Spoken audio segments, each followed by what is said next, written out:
Hello students, welcome to Himanshi classes. आज हम estate का एग्ज़ाम पेपर सॉल्व करेंगे। जो एस्टेट 3 दिसंबर 2022 को आया था वो पेपर आज हम सॉल्व करेंगे। पहले हम इसका सीडीपी के टोटल 4 या 5 क्वेश्चन ही करेंगे प्रॉपर अच्छे से, क्योंकि अभी हमारे पास बहुत टाइम है। अगर हम 4-5 क्वेश्चन भी रोज़ करें अभी के लिए बहुत है। जैसे जैसे एग्ज़ाम पास आएगा वैसे वैसे हम अपने नंबर ऑफ़ क्वेश्चंस बढ़ा देंगे। मैं सिर्फ प्रैक्टिस ही कराऊंगी, चाहे वो हरियाणा जीके है, चाहे सीडीपी, एप्टीट्यूड, रीजनिंग, सारे सब्जेक्ट्स करेंगे हम 1 बाय 1। तो आज हम सीडीपी की नई सीरीज शुरू करते हैं।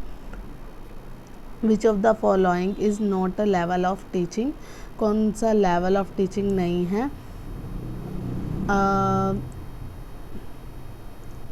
देखो, लेवल ऑफ टीचिंग देखो, मेमोरी लेवल, अंडरस्टैंडिंग लेवल और रिफ्लेक्टिव लेवल, ये तीनों जो है लेवल ऑफ टीचिंग है।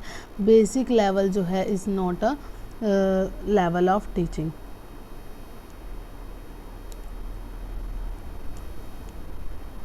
इसको ठीक है।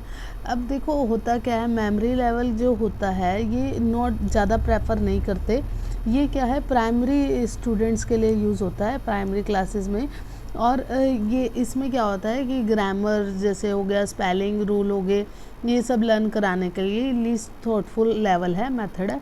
नेक्स्ट लेवल जो है हमारा अंडरस्टैंडिंग लेवल, ये बहुत इंपॉर्टेंट लेवल है। इसमें क्या करते हैं हम कि break down complex topic into logical sequence. जो बड़े बड़े टॉपिक हैं उनको अंडरस्टैंड करना है, ठीक है, उस कॉम्प्लेक्स को सिंपल में ब्रेक करके उसको समझेंगे। और रिफ्लेक्सिव लेवल जो होता है हमारा, ये हाईएस्ट लेवल ऑफ थॉटफुलनेस है। इसको साइंटिफिक मेथड ऑफ अंडरस्टैंडिंग भी कहते हैं। ये यूज़ होता है प्रॉब्लम सॉल्विंग अप्रोच में, ठीक है। अब हमारे पास, मैं यहाँ पे ड्रॉ कर रही हूँ आपके पास 3 लेवल ऑफ टीचिंग है, ठीक है। एक है हमारा, यहाँ पर आएगा हमारा रिफ्लेक्टिव लेवल, यहाँ पर आएगा हमारा अंडरस्टैंडिंग लेवल, और यहाँ पर आएगा हमारा मेमोरी लेवल, ठीक है। ये हाईएस्ट लेवल है, ये उससे थोड़ा कम, और ये सबसे छोटा, ठीक है। और इसको दिया था हर्बर्ट ने, इसको मोरोजन ने, और इसको हंट ने। बस इतना ही याद रखना है, मोस्ट थॉटफुल, थॉटफुल और लीस्ट थॉटफुल, ठीक है। इतना हो गया। उसके बाद हम नेक्स्ट करते हैं, as a teacher which of the following would not be done by you to develop the creativity of student? कि आप, अगर आप टीचर हो तो आप, इसको हिंदी में भी अगर पढ़ना है तो एक सेकेंड, हिंदी में भी हम पढ़ सकते हैं। देखो, एक शिक्षक के रूप में आप विद्यार्थियों की सृजनात्मकता का विकास करने हेतु निम्नलिखित में से कौन सा कार्य नहीं करेंगे?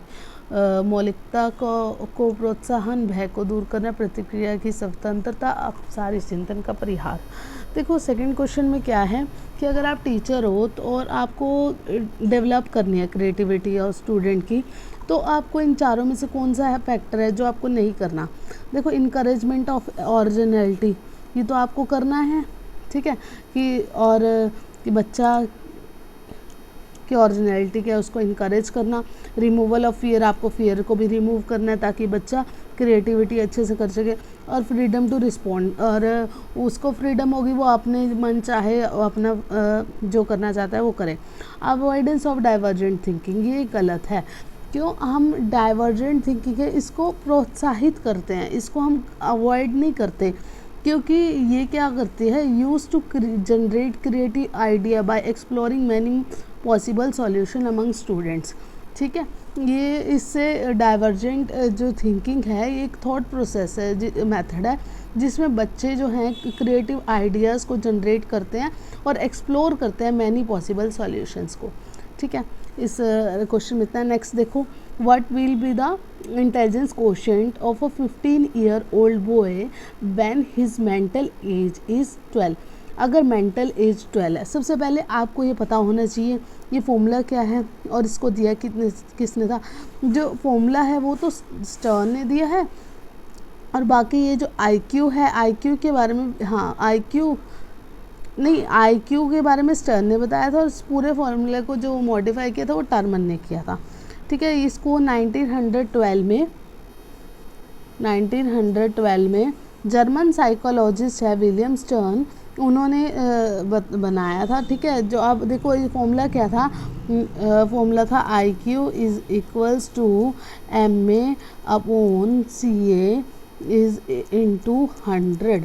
ठीक है, और हमारे MA क्या गिवन है यहाँ पर 12 और CA कितना गिवन है 15 इंटू 100। तो इसको सॉल्व करेंगे, हमारा क्या आएगा 80। ठीक है, which is given by which is the given result.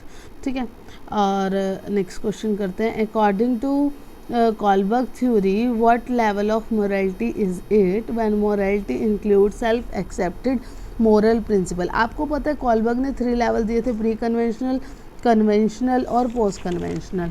ठीक है, तो अब ये जो हमारा लेवल है कौन सा, सेल्फ एक्सेप्टेड मॉरल प्रिंसिपल, ये हमारा 3rd लेवल में आता है, पोस्ट लेवल में। और इसमें क्या है, मॉरलिटी ऑफ कॉरपोरेशन आती है, इसमें इंटरनल कंट्रोल आता है। ये ज़्यादातर यंग चाइल्डहुड में आता है आफ्टर 13 ईयर्स। ठीक है, आपको पता है प्री लेवल जो होता है उसमें पनिशमेंट एंड ओबीडियंस और इंस्ट्रक्शन रिलेटिव ओरिएंटेशन 2 लेवल हैं। कन्वेंशनल में good boy nice girl and social order maintaining orientation जो 10 to 13 है। प्री हमारा 4 to 10 है, और पोस्ट जो है सोशल कंट्रैक्ट ओरिएंटेशन और यूनिवर्सल एथिकल प्रिंसिपल आते हैं। ठीक है, नेक्स्ट क्वेश्चन करते हैं हम। According to Maslow need hierarchical theory, esteem need are which type of need? Esteem need कौन सी टाइप ऑफ नीड है, ये हमारी वैसे तो आएगी साइकोलॉजिस्ट नीड, लेकिन अब इस ऑप्शन में हम कंफ्यूज हो सकते हैं। आप बताओ ये पर्सनल है, सोशल है, इंटेलेक्चुअल है, इमोशनल है। देखो पर सोशल भी नहीं है और इमोशनल भी नहीं है, इंटेलेक्चुअल भी नहीं है, ये हमारी पर्सनल नीड है। ठीक है, ये हमारी पर्सनल नीड है।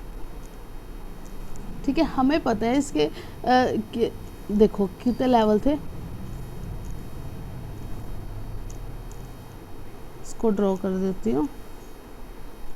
हमारे पास एक तो था सेल्फ फुलफिलमेंट का, ठीक है, और एक था हमारा साइकोलॉजिस्ट, और एक हमारा है बेसिक नीड। बेसिक नीड में तो हमारी आ जाएगी साइकोलॉजिकल नीड और सेफ्टी नीड। मैं इसको पूरा ड्रॉ नहीं कर रही, मैं आपको बता रही हूँ, बस इसको समझ लेना, किसी बुक से पढ़ लेना। अगर आपके पास बुक या नोट्स नहीं है तो आप मुझे कमेंट कर सकते हो, मैं अपने नोट्स आपको सेंड कर दूँगी। ठीक है, और साइकोलॉजिस्ट नीड में हमारी 2 है, एस्टीम नीड और बिलोंगिंगनेस एंड लव नीड, और सेल्फ फुलफिल्ड नीड में हमारी सेल्फ एक्चुअलाइजेशन, जिसमें हमारा मतलब सब कुछ हम हाईएस्ट लेवल ऑफ सब में पहुंच जाते हैं, मतलब सारा कुछ हो गया, हमने ज़िंदगी सारी जी ली, अब बस अब हाईएस्ट लेवल ऑफ पोटेंशियल आ जाता है इस लेवल पे। ठीक है, अब इस लेक्चर में हम ये 5 ही क्वेश्चन करेंगे आज। बस CDP का मैंने थोड़ा सा बेसिक शुरू करना था कि जो हमने CDP भी शुरू कर ली, अब हरियाणा जीके की सीरीज़ भी शुरू कर ली। नेक्स्ट मैं देखती हूँ एक रीजनिंग का बनाऊंगी लेक्चर और एक एप्टीट्यूड का। ऐसी 1 by 1 हर किसी की प्रैक्टिस सेशन शुरू करेंगे। वो हमारा एस्टेट PGT मैथ के तो मैंने 2015 का मैथ्स का पेपर सॉल्यूशन करा रखा है, और वही अभी आगे कंटिन्यू करेंगे। CDP का ये 3 दिसंबर 2022 को पेपर आया हुआ है एस्टेट का, वो करेंगे, और इसी के ही रीजनिंग और एप्टीट्यूड के क्वेश्चन तो इसी वाले पेपर के करेंगे 3 दिसंबर वाले के। ठीक है, ऐसे 1 by 1 हम तैयारी करते हैं अपनी फाइनल एस्टेट, CTET या फिर अदर कोई CET वगैरह एग्जाम है, क्योंकि CET में देखो CDP तो नहीं आनी, लेकिन हमारा रीजनिंग और हरियाणा जीके और एप्टीट्यूड ये तो आना ही है, तो सब में ही आता है, तो ये हमारा इसलिए हेल्पफुल हो जाएगा। CDP ये है कोई टीचिंग एग्ज़ाम के लिए, अगर आपको एस्टेट, CTET, KVS कोई भी एग्ज़ाम देना है तो उसके लिए हेल्पफुल है। तो हम सारों की तैयारी करते हैं, अभी हमारे पास पूरा टाइम है, नवंबर दिसंबर तक देखो एग्ज़ाम्स होंगे, तो उससे पहले हम अपना 1 by 1 सारे सब्जेक्ट करेंगे। Thank you.